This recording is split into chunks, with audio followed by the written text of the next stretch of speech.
don't have it ready again. There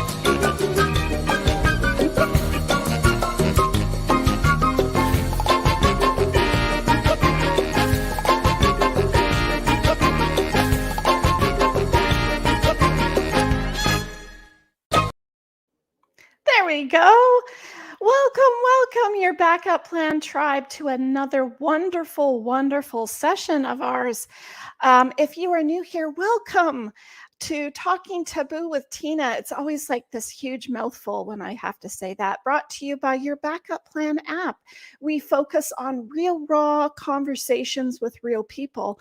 And of course, with our listeners about their journey from a life-changing event that happened in their life. So welcome, your backup plan.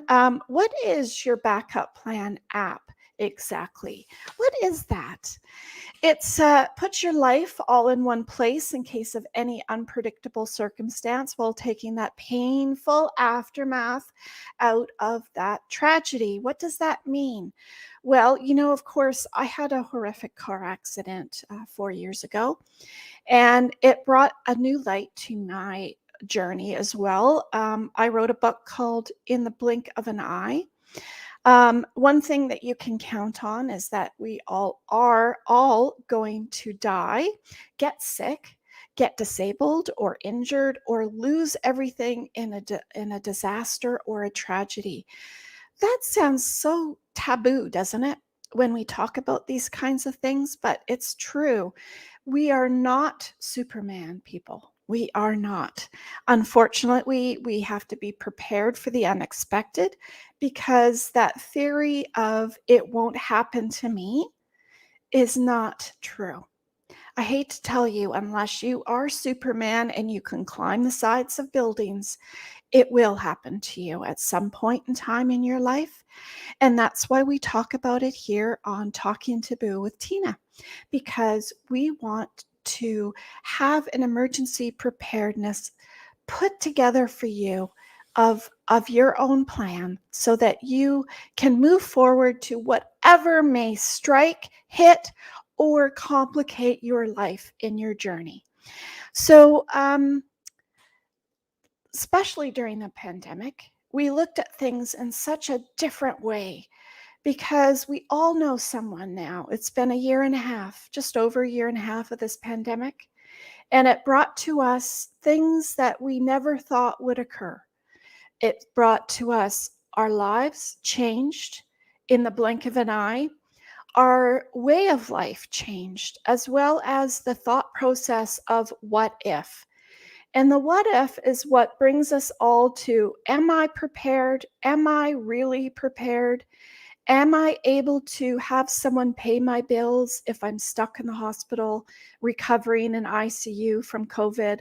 Am I prepared for that insurance company claim when my house is burning down in a wildfire?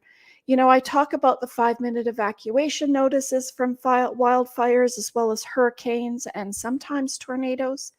And gosh, we are so lucky to have those 5 minutes, everyone, because it doesn't always happen where we are given that 5-minute notice. And it's not like a car is going to hit you and say, hold on a second, I don't have my 5-minute notice. It doesn't happen that way.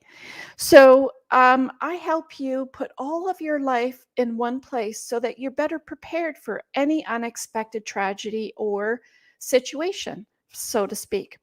And of course, Mike Tyson can't say it any better than, everyone has a plan until you get punched in the mouth. And it's very, very true. Which will bring y'all to dig deeper into the why and how to, and create your own DIY plan with our app that's on Google Play as well as iTunes. As well as we're preparing to launch our new blueprint program called the Emerging Blueprint, which is a complete library of videos, worksheets, and templates. It's interviews with people from internationally from around the world, to help UK, Australia, Canada, United States, etc. It helps everyone prepare for the unexpected. It helps you understand what you need, why you need it, what do I have, why do I have it, what's better, what's possibly worse, those kinds of things. It's building a treasure chest full of love for those that you leave behind. And it has an international resource guide attached to it so that you can get the help that you require from wherever you are. So I'm very, very excited about that new launch that we're preparing for soon. So everyone, welcome your Backup Plan Tribe. My name is Tina Ginn. I'm talking to Boo with Tina Show, a best-selling author of In the Blink of an Eye, a financial expert and app developer of your Backup Plan app, and I'm right here in beautiful Vancouver, BC. Sometimes I can't even read my own notes. Hold on. I'd like to welcome all of our brand new guests, listeners to our show. I'm super happy to have you here with us today. For those of you who are repeat visitors, you know how much I love you and adore having you guys here. So thank you so very much for your presence. Please be sure to hit that subscribe button just down here in the corner. Subscribe to our channel so that you get notified. I'd like to welcome, we have quite a few. I'd like to welcome our United States listeners, our Canadian listeners, and our third top listeners are our German community. So, meine deutsche Freunde sind in unserem Podcast willkommen. Wenn Sie Kommentare haben, können Sie gern Fragen stellen. Also, danke für deine Freundschaft. Danke fürs Zuhören, meine deutsche Freunde. So, thank you. So, let's get this party started. If you found us, then you are here for a reason. Please like, share, and subscribe to those that you love and care about in your own surrounding. Our special guest today is Randi Brown, and she is a beautiful soul, only 33 years old, and from beautiful Virginia, Nelson County, Virginia, in United States. She has one daughter, and we are going into season 2, believe it or not. So thank you guys for loving us as much as you do, so we can move on to season 3 next. But season 2 we're involved in. This is episode 21 in our podcast series. I can't believe it. Wow, it's going like crazy fast. And I'd like to bring Randi on because we have a topic today that is breast cancer for Breast Cancer Awareness Month, believe it or not. And she is going to show us some tips and tricks about how to move around that kind of moment when you're told that you have something that you didn't want. Of course, we all don't want it. And sometimes we do get it, unfortunately. But I love Randi's empowerment that she gives and inspiration and motivation to fighting this. And I want to welcome her onto our show today. Hey, Randi. Hi, Tina. How are you? I'm good, and I'm so excited to have you. I hope I didn't mess anything up for your description because it's a topic that we all are talking about it more, but we're not delving too deep into the subject. And I want to introduce you because you do deserve a great introduction with what you're going through right now. You're a beautiful person, and you have some tips and tricks for us to move through this. And I'm so excited to hear more about your journey. Randi says coffee is her lifeline, and it's not wine, Randi. It's actually coffee. It's coffee. Yeah, I actually can't drink wine anymore. I've noticed that whenever I have in recent, probably the last year and a half, it just makes my body hurt. So I'm like, I'm a cold turkey girl. Like if I need to stop something, I just stop it. And so it's coffee. Got to have it. Awesome. Well, it's what you found that you like.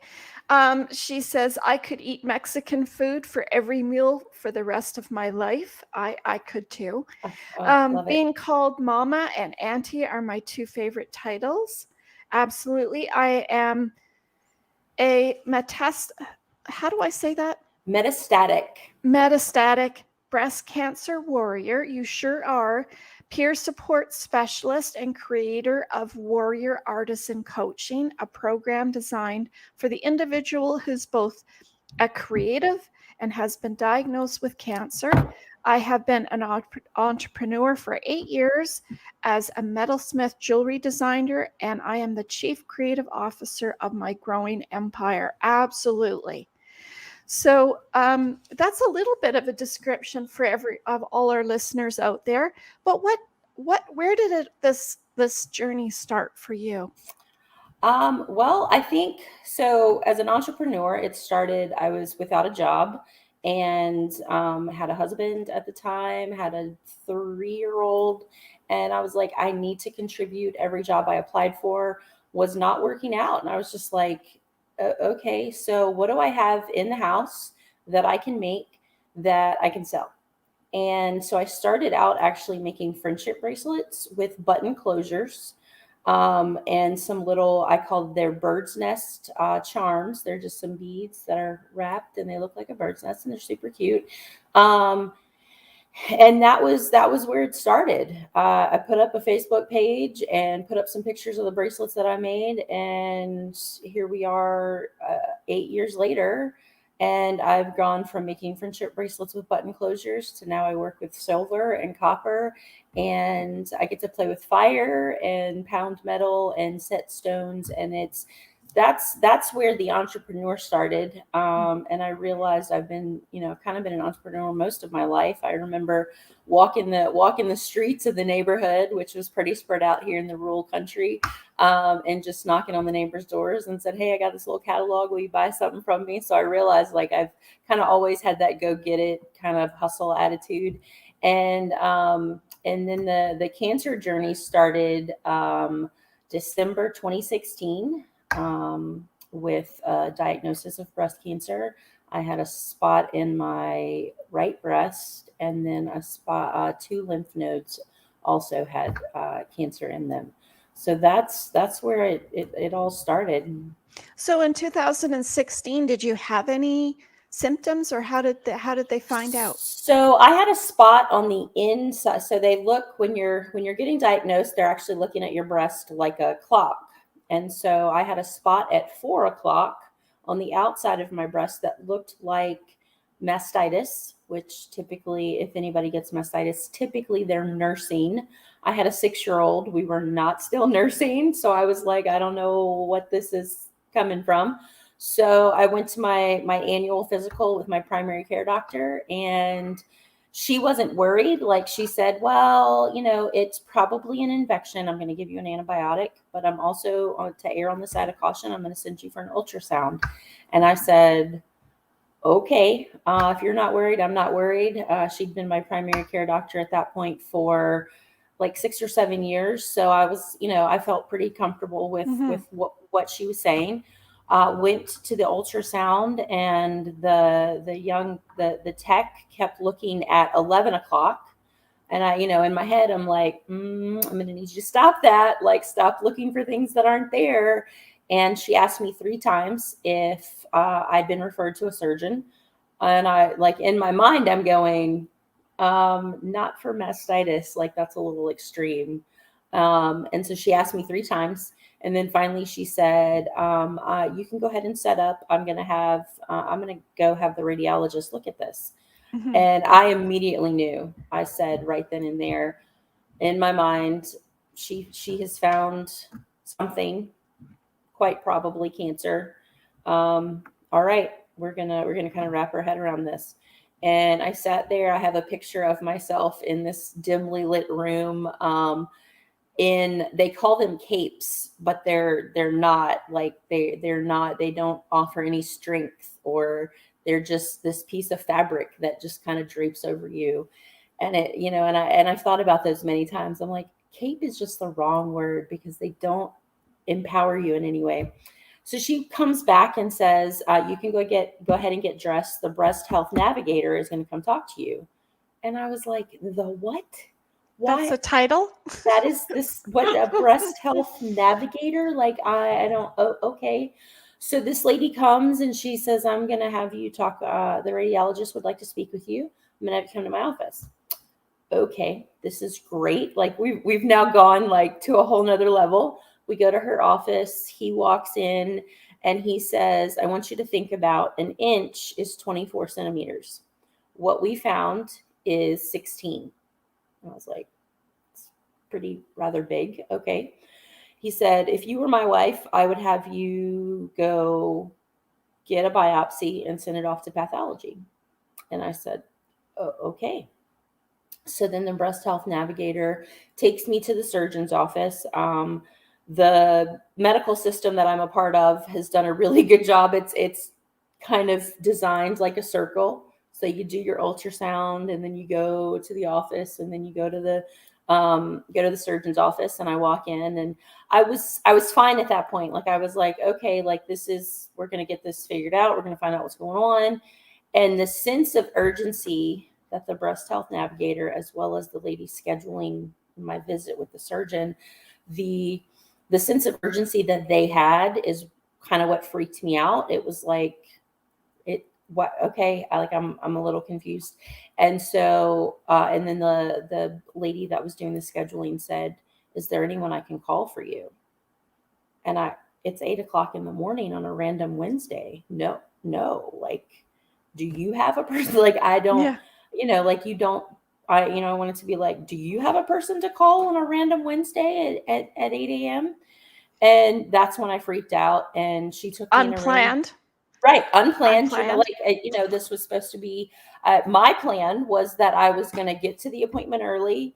I took the earliest appointment I could get so that I could get to work early after getting my coffee on the way to work. And, my plan was completely shot. Like I was supposed to already be at work. So I said, no. And I started crying. That was kind of my moment. I think that was my moment of freak out because I never really had another one. I think I was so prepared, like in my mind, by the time I got the official diagnosis that it was going to be cancer, that I was just like, okay, now it's time to fight. Now it's time to do this. So that's kind of how it all started. Sounds like a whirlwind. Oh, in just like I said, in like 30 minutes, maybe, it was a lot. And then, so I went back that afternoon for the biopsy. And in the biopsy, my now ex-husband was there, and he was looking at the screen. The doctor was, and he said to her at one point, "Is that what you're looking for?" And she said, "Yes." And then he said, "Well, what does it look like?" And without thinking, she said, "Cancer." And I was like, cool. And it was like kind of that 3-second trigger. Oh, I'm not supposed to say that till pathology comes back. Like you could tell she was like, oh, but that's also what an infection looks like. Like, and I'm like, I'm like, yeah, right. Yeah. So yeah, I was very much like, you've been doing this for like 10 years. If you can't look at that screen and tell what that is, you should probably find another job. Like I was confident in her and her knowledge that her saying that it was cancer was the confirmation I needed. Like I didn't need to wait 5 days. If she knew and we could move forward, like I get that, like they need to know the grade and the different little markers within the cells, but like she knew, all right. So now, so then I had to sit on that for 5 days. Because I didn't want to go to anyone and say, oh, I've got cancer. Like, and then it come back and it be an infection or, I didn't want to do that. And so, I had to sit on that. Well, you have to figure it out in your own body and mind, right? You have to have that time of figuring it out. Yeah. So that was Wednesday. Monday, she called me and she said, we got your pathology back and it is cancer. And I just said, cool. Like, okay, here we go. We're going to do this. She wanted to see me right away. The job that I had at the time, I was doing home visits with folks, and I was 45 minutes from the office, and the office was like 2 minutes from the hospital. So I just said, well, it's going to be like 45 minutes. And she said, well, I can see you at 4:30. And I was like, perfect. Like that gives me time to get back. That gives my husband time to be there.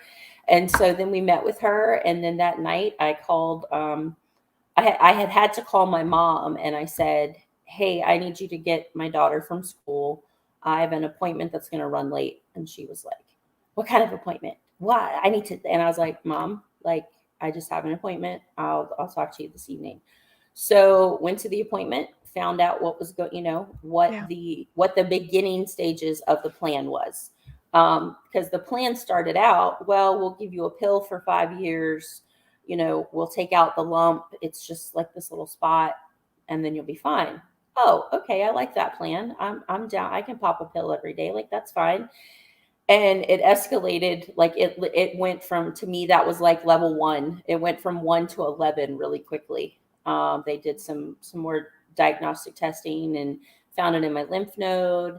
And because it was in my lymph node and because of the grade and all of the other factors, oh, so here's what we're going to do. We're going to give you a port. You're going to have 5 months of chemo. You need to make some surgical decisions. We need to do some genetic testing to find out if like you're BRCA positive. And it was like all of these I literally went from it's cancer to starting chemo in 4 weeks. And all of the diagnostic testing, I think it was around like 15 different appointments to meet doctors and have tests. And it was a lot. And I think I kind of stopped breathing at one point. And like, I just like, it was just like one hoop after another. It was like you were in a different movie. Yeah.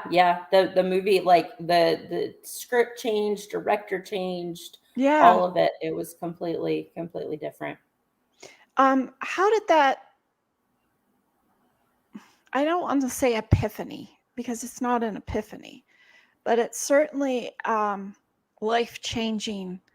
Like, if I had been lying there and the technician had said those things to me, the sweat would have been pouring down the back of me because your brain starts working. Mm-hmm. And so I would have gotten like super hot and then go to the other room where they said, this is what you're now going to do. Because then you had that wake up call. Mm-hmm. I guess, I mean, you have to feel grateful that it was rushed and quick, and it seemed very organized the way they were doing it. I mean, that's absolutely. Super.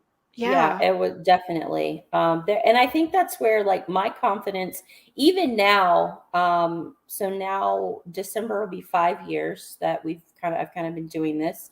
And I've gone from being 33 at diagnosis to now I'm 38, and I'm kind of looking down the barrel of 40, and I'm excited. Like, I know so many women, like I hear so many women kind of complaining about, oh, I'm going to be 40, and not to sound morbid, but like, that's my life goal now. Like, I want to make it to 40, and then I'll change my life goal to 45. And like, I said that to my mom the other day, and she was like, that's not a great life goal. And I'm like, I'm not being morbid. Like, I want to see 40 like in a positive way. Like, so like I said, so many people are like, oh, I'm going to be 30, or, oh, I'm going to be 40. And it's like, now, I'm kind of looking forward to those milestones that maybe we don't look forward to.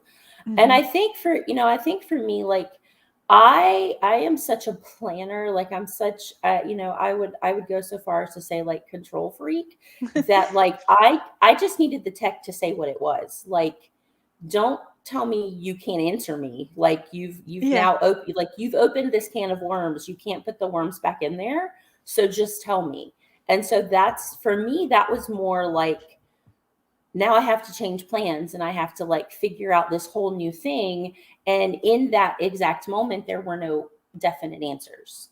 And that for me was like the nerve-wracking thing, like the thing that was like, but I've got to figure out like, when am I going to do appointments around work, and how am I going to do that? Like, it was never, oh, I'm going to lose my hair or anything like that. It was just, how am I going to fit this into the plan? Right. because it was messing up the plan. So your divorce wasn't the plan, obviously. Nope. And so, and that's going to affect so many women listeners out there, or partners as well.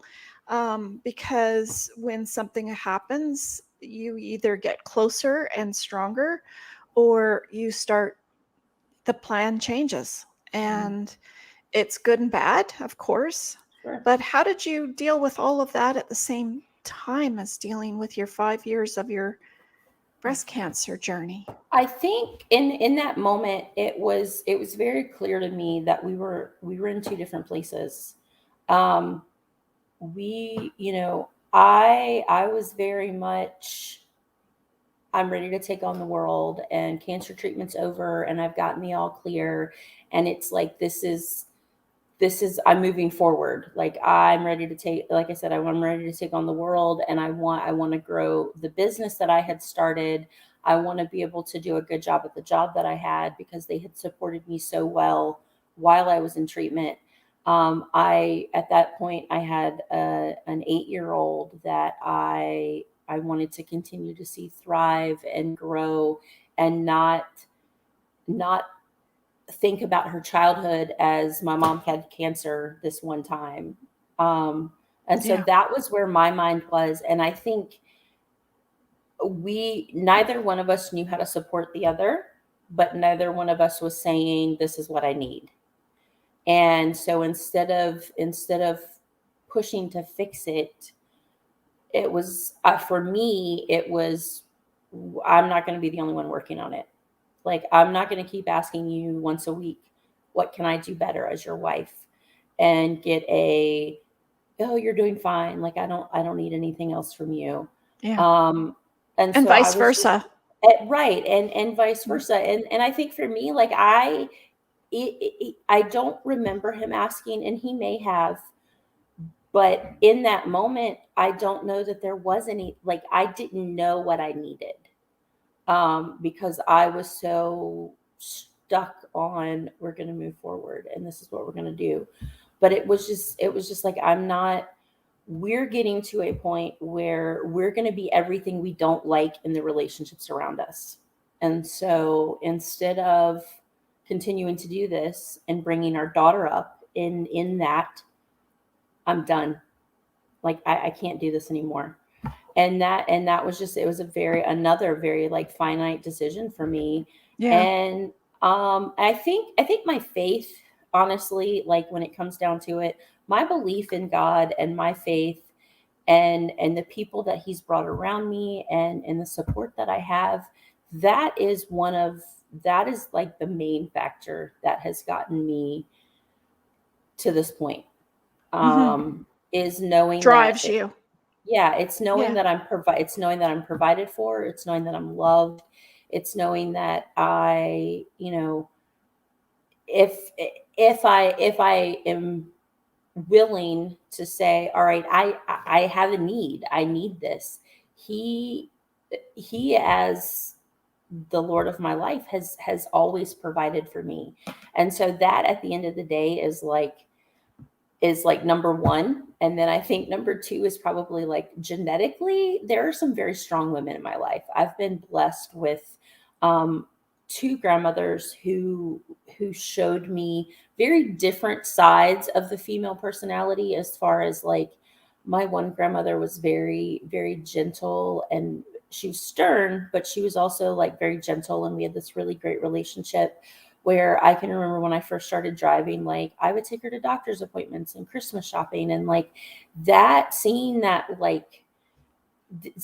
strength that she had after losing my grandfather when I was 10 years old, but seeing the strength that she had continuing to live without him was very empowering for me. And then my other grandmother is kind of the opposite side of that coin, where she's very, this is life is tough, like you got to look it in the eye and tell it to get out of your way, and you don't need a man, you can be independent, like be able to take care of yourself. And so having those two sides of the coin, I think, were very, very much important to who I am. Mhm. And then my great aunt took care of me when my parents worked, when I was a, kind of an elementary age child.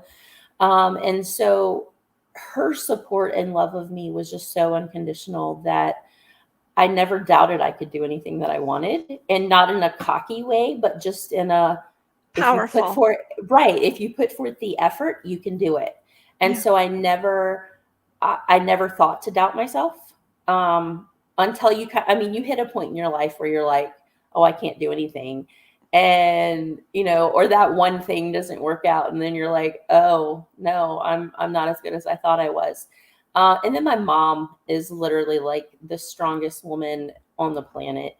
I'm the oldest of 5 kids, and she's had 3 back surgeries, and she became a stay-at-home mom and raised us and homeschooled us, and just the strength, the strength that she has shown us as her children, but then also her support of her community and her friends, and just the way that she showed me what it means to be the hands and feet of Jesus, because I feel like that's something that we miss out on sometimes, is that we're supposed to support people and we're supposed to love people. Yeah. But we're not just supposed to say it, we're supposed to do it. And that's the more important thing. And that's what my mom did really well with as we grew up, was she took care of us, but she also found time to take care of other people. And so having all of those strong women, there was never a doubt in my mind that I could fight this and that I could, Sounds like she was your backbone. Oh, absolutely. Right?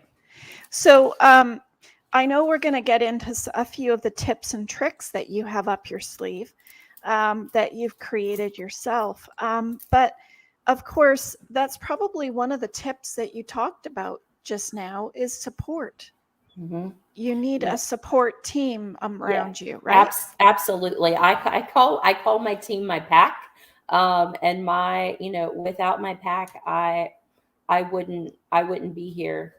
And that includes my daughter and my siblings and my parents. And then I have this amazing group of women who are also homeschool moms, and who I attend church with, and who are just amazing.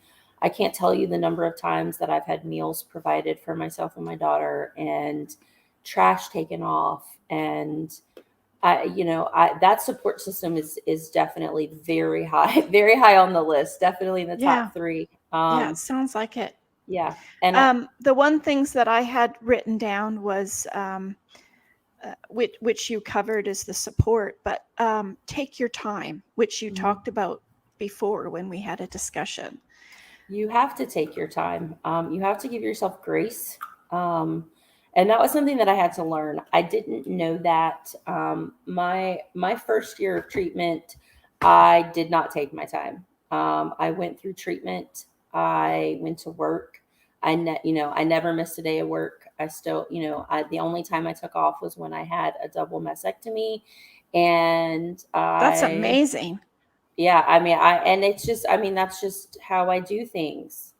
And so I think that was, for me, that was planning. But what I have learned is, because you have to be kind to yourself, and and I don't think that was a lesson that I learned the first time around. And so I try to, and I also, like, laughter is a huge key to, like, I think that's good too. You have to think about, that you have to find the joy in the moment. That's one of the things that I try. I try really hard to do. I'm not great at it, but it's one of the things, I try not to, like, dwell on the fact that I'm in pain. I have a really high pain tolerance, but at the same time, like, sometimes it's exhausting just to be in pain. Yeah. And so that's what I feel like I've learned, is that I have to take the time. I schedule a rest day into my week. Oh, that's a good idea. There's a day every week that I don't do anything. Yeah. That's kind of where that, like, taking the time that I need. that I've learned. Like, I don't know how many times I've heard, like, over the last few years, like, you need to rest. And I'm like, no, I don't. Yes, I do. Yeah, Like, you I do. need, and I do. And so there's a day, And there's nothing wrong with that. it's not, and it's okay. And I think that maybe that's what somebody needs to hear, Yeah. is that it's okay to rest. Yeah. You will be far more productive if being productive is what you want, or whatever the outcome of your goal is, whether it's the time and attention that you spend in the moment, or an activity that you want to do. If you give yourself time to rest, you'll be better prepared for that thing that you want to do. Yeah. The other thing I have down here on my notes is make sure you're completely comfortable with your medical team. And you talked about that, because Yes. you have to have trust and faith in your team that you're Yep. giving yourself to for Absolutely. advice and support. Find support from others with cancer, which you also talked about before we came on the show. Mm-hmm. So, And that was where my idea for a support team, becoming a peer support specialist, even came from. Because one of the things that I did that I realized was probably not the smartest thing was I took my art, my creating, and that part of me, and I put it on a shelf when I first got diagnosed. And there was a little bit of creating. There was, every now and then I would be like, oh, let me do this, and I would like spend time on it. But I didn't, prior to that, I would literally go to work and work my 8 hours, come home, we would do dinner, we would do homework, bath time, whatever, put my daughter to bed, and then my husband would go and do whatever he was doing, and I would be at the workbench working. And so I was creating almost daily, even if it was just in like a doodle of an idea that I had. Like, there was always that creative flow. And so I realized that there are probably other women who are getting diagnosed with cancer, or even a chronic illness, that are setting that creativity on a shelf.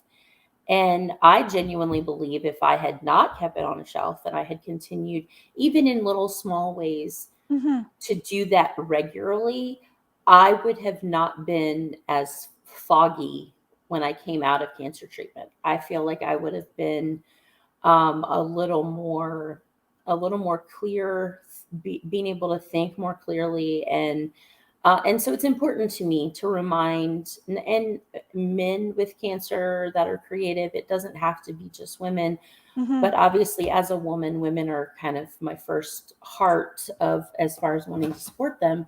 But we've got to be creative. If we're a creative being, we have to be creative. And so that's such an important factor for me at this point, is that I want women to know that they've got someone who's been there, who's done that, who, I mean, I've got several t-shirts, like, let's walk together, and allow me to, that, to me, that would be an honor to be a part of their journey. As well as just getting out of your head and escaping. Mm-hmm. With creativity, that's what it allows you to do, to take Yeah. away the day's hurt and Mm-hmm. pain, and really be able to focus on something exciting and something growing and something becoming something. Mm-hmm. It's I don't know, I'm the creative person as well, but there's something more to it. And of course, art therapy is just a beautiful, in art therapy is in any form, really. Mm-hmm. And so, yeah, that's such a beautiful tip for everybody, to find that something that you can escape into. Mm-hmm. Yeah. Um, so I have here, seek out a social worker, which is probably part of your medical team, I would Yeah. think, right? So I actually have now met two wonderful social workers through the hospital, and they are they're so supportive, like, and it's crazy because like each of them approach things differently, but they bring the ideas and the resources. There's so many resources out there that you don't have That time you to don't know. like, you don't know they're out there, and you don't really, you're not in a headspace necessarily, at least I wasn't in the beginning, to even think about, oh, let me Google this idea and see what kind of resources there are.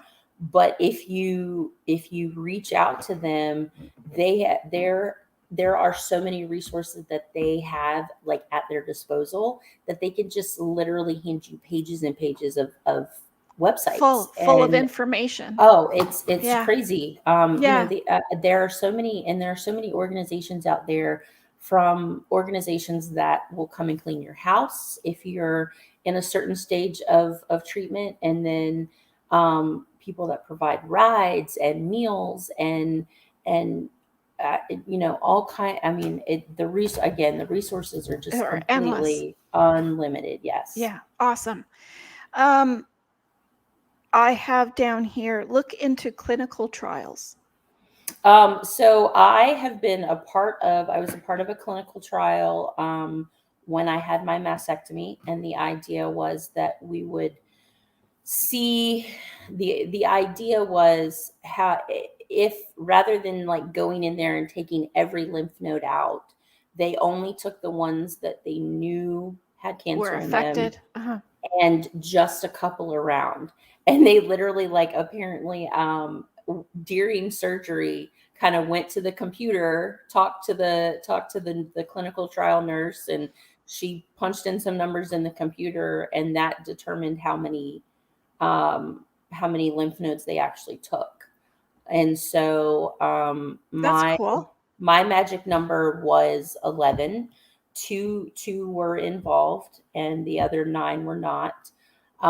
It did not eliminate lymphedema. I call it my fat hand, because they're two very different sizes.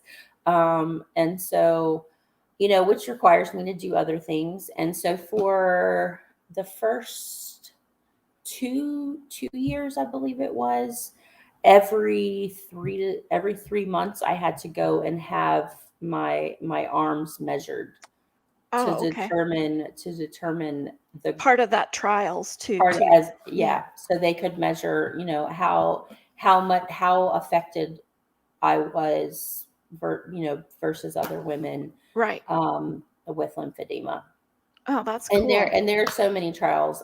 We are currently waiting some results to determine whether or not I need to go on a trial for the tumors in my liver. And so, yeah, there are trials for any level of cancer treatment. So that part, you just found out about that new Yep. So part, correct?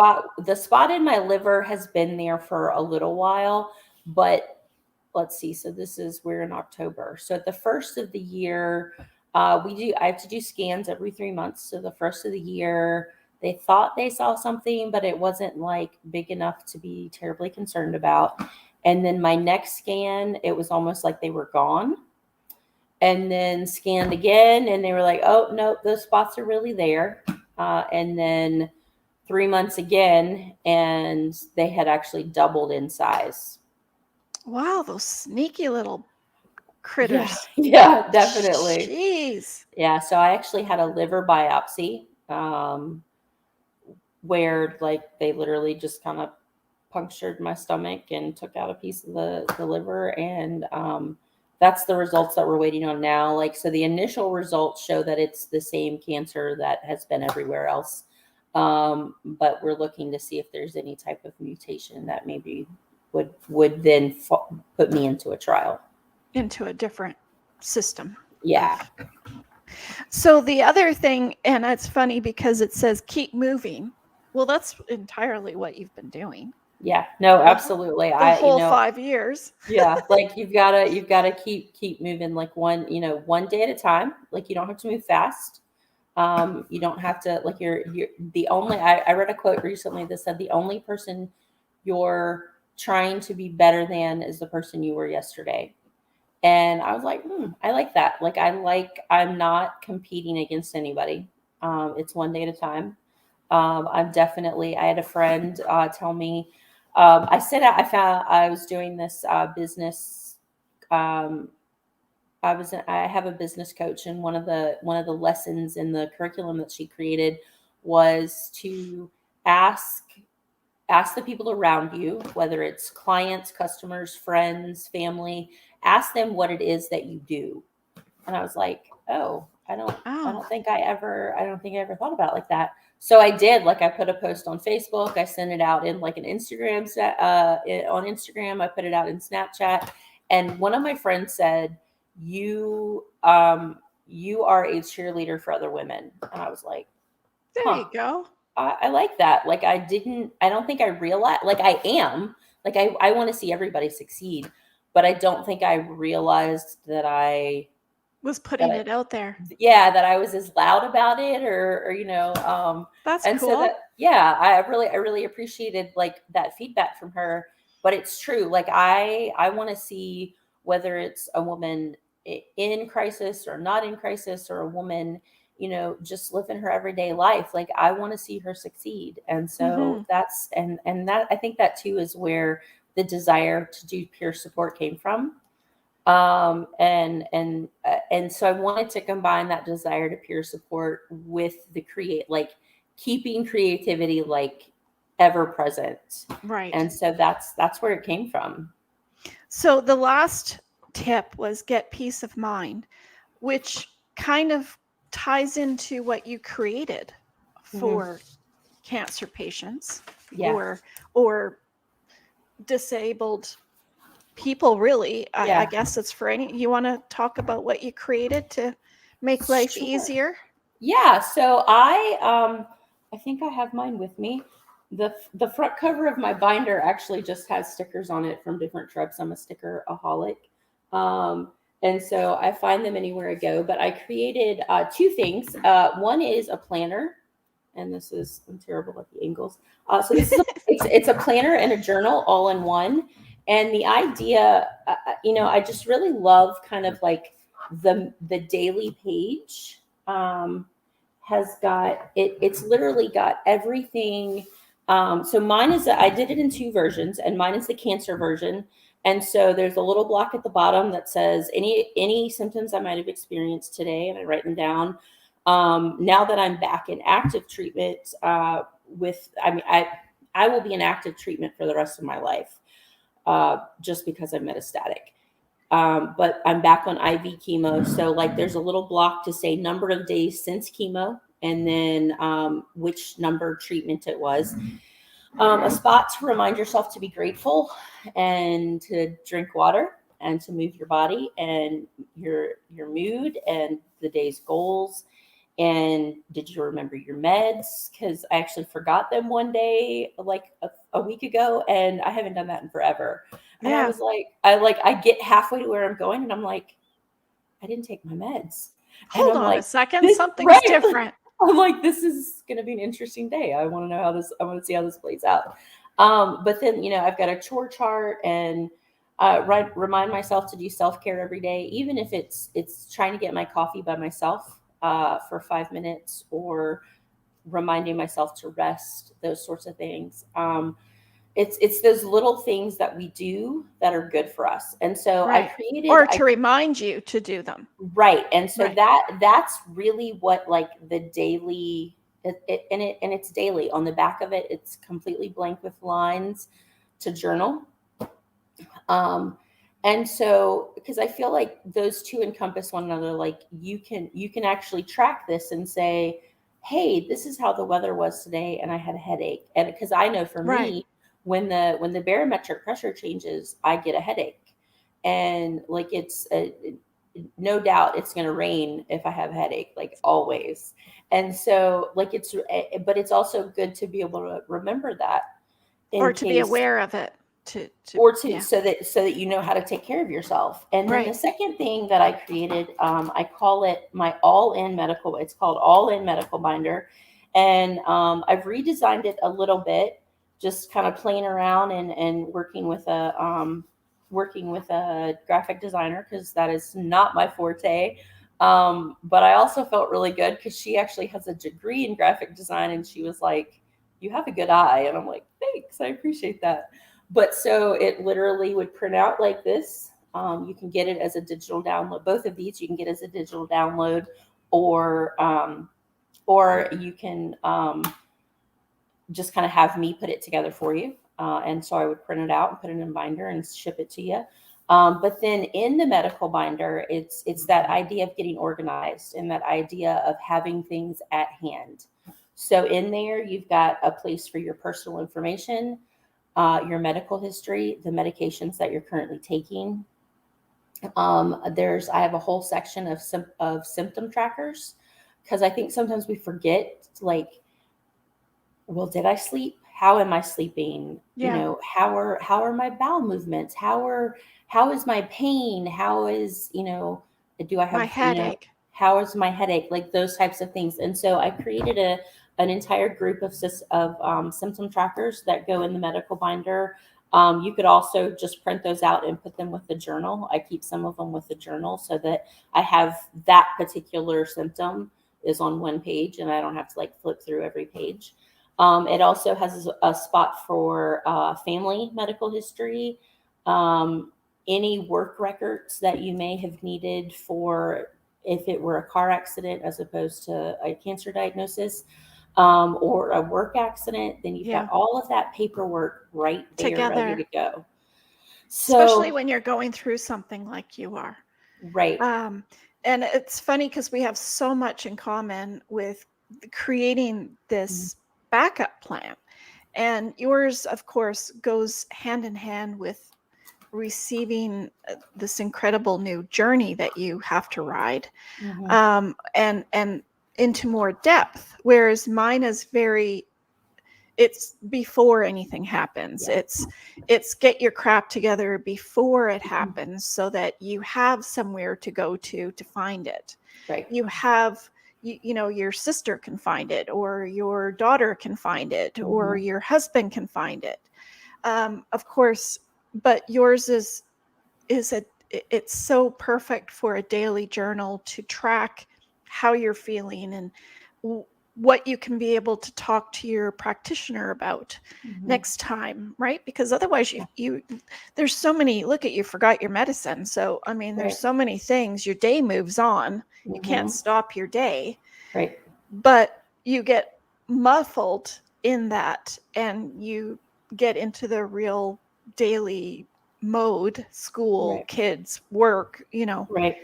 all of that. So this is perfect. This is such a helpful tool to have that person take a moment and put down in their information.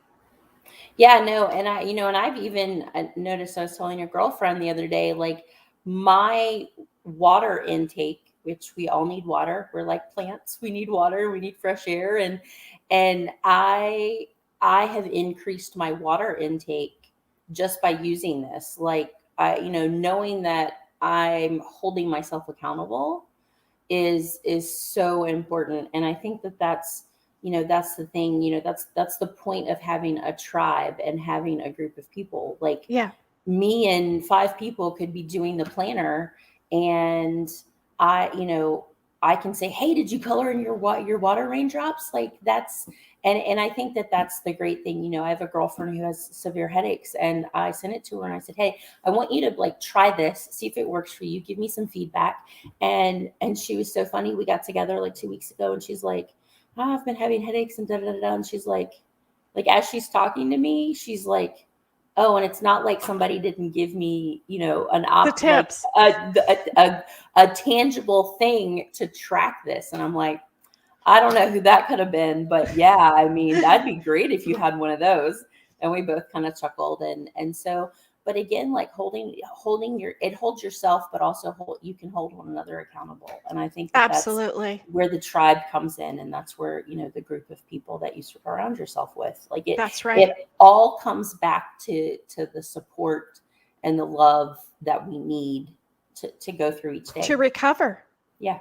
Yeah, absolutely. I say that all the time. The only thing that's going to help us recover is love. Truly is. Yeah. And we can get it in all shapes and sizes.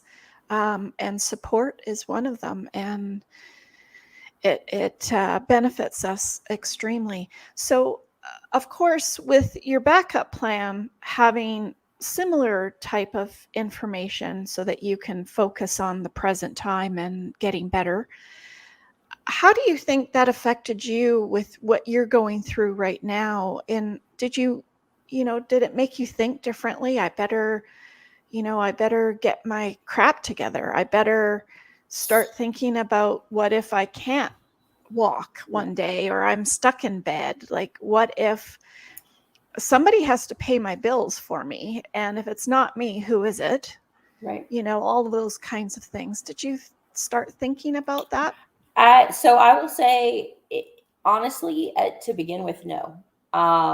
It definitely took the metastatic diagnosis coupled with now I'm single and I have metastatic breast cancer, and this is going to be a little bit harder to navigate and work. So now I'm on disability and I have an 11-year-old, and then in all of that, then now we're in a pandemic and there's all of these things going on.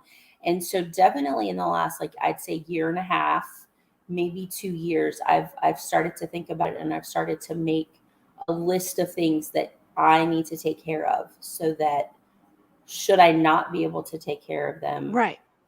then they're, and I think that, that's one of the things that the journal / planner, as well as the medical binder, that's where they stemmed from, was this desire of, okay, I need to get this stuff organized. What if I'm in the bed one day and my 11-year-old has to call 911, but then how is she going to remember all of my information? But oh, Yeah. wait, I can just grab mom's binder Yeah. and that's got it all in there. And so that's where those thoughts came from. Yeah. So It's funny how it hits us, isn't it, too? yeah, no, definitely. Why, I don't know why it takes us all something to happen before we actually realize Hmm. it. Well, and I have Um, said that so many times before, we're, again, as in scripture, it says, you don't know when you're going to die. So live each day and be in the moment. But even as a Christian, I wasn't doing that. We get on this rat race of, I've yeah, got to achieve this, I've got to do that. And I have to then get that something, new job, or yeah, I have to get, right. yeah, That car, that house, that vacation, whatever it is. And none of those things are necessarily bad, but we're not taking the time that we need to enjoy life and yes, and to be present in the moment. And it takes something catastrophic, whatever that catastrophe is, for the realization that I need to spend every day being in the moment. hmm absolutely. And I talk about that every show, because it's so important that we don't miss out Hmm. on, and it's the regret that Right. we can't take away. Hmm. It's that moment that you certainly don't want your daughter sitting beside you at the hospital bed saying, "Mom, where's this, where's that, where's this." Right. You don't want that. You want her to be beside you saying, "It's going to be okay, Mom, we're going to get through this." Right. We want to be present in the moment to recover, Hmm. however that looks like, um, partially, fully, or on the other side, Right. whatever that looks like. Right. But we can't when we're all messed up and worried and stressed about, Mhm. well, who's going to pay the electricity? Who's going to pick up the dog and the cat because they can't be Mhm. alone in the house? Who's Right. going to look after my daughter for 2 weeks while I'm in for surgery? Who's Mhm. going to do this? And where do I find that payment for that? And where are my accounts? I don't even know. Like, Right. all of those things, right? Yeah. And it's incredibly burdensome. burdensome. Is that a Yeah. word? I don't know, but it Um, sounds good. I think it fits. Like that makes so much sense because it is. it's It's a heavy incredibly, burden. Yeah. yeah, it is, and you don't need it Right. when you have enough Yes. in your body to worry Hmm. about. Right. Like I get to the point sometimes where I'm just like, okay, make it that part go away because I can't focus on that. I can't Hmm. even think about that right now. I have to just concentrate on this. Yes.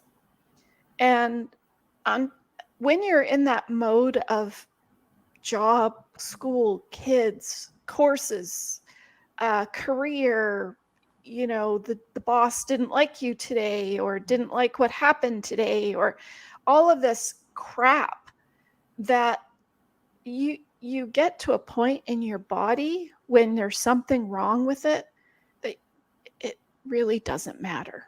Right. It doesn't.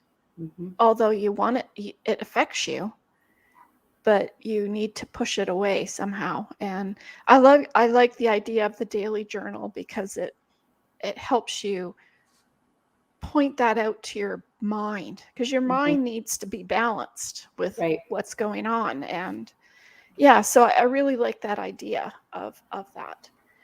Well, I hope your backup plan will be able to help you and your daughter because it's a whole other avenue when you're by yourself. Geez, talking about sometimes spouses don't even know how the other one pays the Mhm. bills. Yeah. Sometimes, and what about your social media accounts? Right. We're in this digital world now, and you need to make plans for your little business. Hmm. What you want happen to that? Do you want your daughter to look after it? You want your girlfriend? Right. What do you want done with all of those things? Hmm. So, of course, those are different from your daily journal. And I know and I realize that you have to get through each day. And I really like what you've put together to empower people in that day to think about, geez, I'm really grateful for what that happened today. That really sucked, but this was really good. Hmm. Yeah. No, and I love like looking back through it and like, for me, like you said in my intro about being auntie and mama, like those moments with my nieces and nephews are things that like when I have a day with them or I have time with them, like they just kind of remind, like just being there is what kind of grounds me and just kind of it's like, oh well, nothing else really matters. Like No, I just spent time laughing and having a great time. And so being able to look back and like write down, oh, we did this with this one or that, and it's great. it's your escape route, Yeah, for sure. your escape time. It's beautiful. Well, did you have any final messages you'd like to give to listeners? I think just remembering to enjoy each day is kind of that is so important. Um, and give yourself a day and kind of get your affairs in order. And I don't mean like you don't have to huge detail, but just the important things. Like Yeah. this is where the medical paperwork is. Whether you find my binder and choose to use that or find another one or just put something together yourself, those important things, have them easily accessible.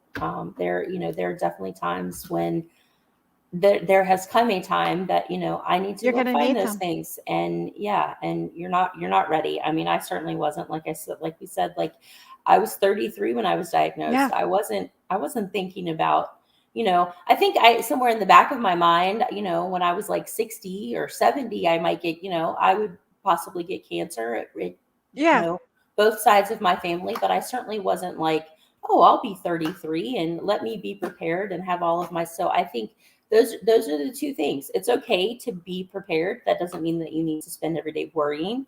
Just be prepared and then enjoy every day. That's exactly. Absolutely. I say that a lot as well. Well, thank you, Randy. That was beautiful. That was a great message at the end, a summary, basically. So please, all my listeners, please take a moment and subscribe to our channel and click on that bell. And I have a yellow hand, and because I cleaned up my area, I forgot where I put my yellow hat.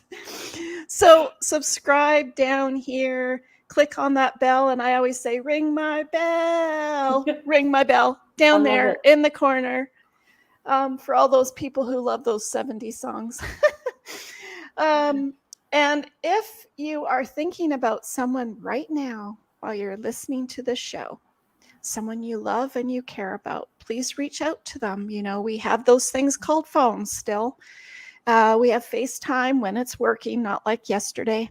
And we have Skype and Zoom and all of those things for you, text messages, emails. We have that moment where you can take this moment right now, reach out to that person you love and care about, and tell them how much you love them, because you don't know what tomorrow will bring.